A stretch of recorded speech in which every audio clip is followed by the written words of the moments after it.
পুষ্টির চাহিদা পূরণ করুন, সুস্থ জীবন গড়ে তুলুন। গাছ লাগিয়ে ভরব দেশ, বদলে দেব বাংলাদেশ স্লোগানে নাটোরের 3 দিনব্যাপী কৃষি প্রযুক্তি ও পুষ্টি মেলা শুরু হয়েছে। মঙ্গলবার 28 অক্টোবর জেলা প্রশাসন ও জেলা কৃষি সম্প্রসারণ অধিদপ্তরের আয়োজনে নাটোর নবাব সিরাজউদ্দৌলা সরকারি কলেজ মাঠে মেলার উদ্বোধন করেন জেলা প্রশাসক আসমা শাহীন। পরে কলেজ অডিটোরিয়ামে আলোচনা সভা অনুষ্ঠিত হয়। এতে অন্যান্যের মধ্যে উপস্থিত ছিলেন নাটোরের পুলিশ সুপার তারিকুল ইসলাম, জেলা কৃষি সম্প্রসারণ অধিদপ্তরের উপপরিচালক হাবিবুল ইসলাম খান সহ প্রশাসনের ঊর্ধ্বতন কর্মকর্তাবৃন্দ। মেলা চলবে প্রতিদিন সকাল 9টা থেকে সন্ধ্যা 7টা পর্যন্ত।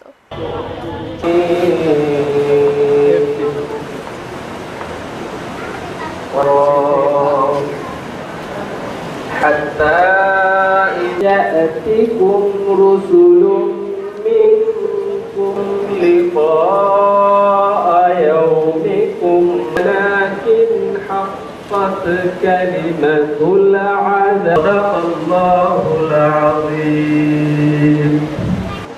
তোমাদের কাছে কি তোমাদের মধ্যে থেকে কোনো পয়গম্বর আসেনি? তারা যদি প্রবেশ করো সেখানে চিরকাল অবস্থানের জন্য কতই না নির্দিষ্ট এবার পবিত্র গীতা থেকে পাঠ করব। আনানি ধর্মস্থ গ্লানি ভগবতী ভারত অভ্যুত্থান ধর্মস্থ।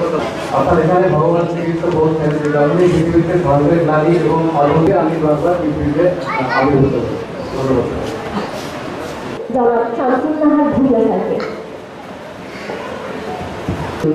গাছ লাগিয়ে ভরব দেশ, বদলে দেব বাংলাদেশ।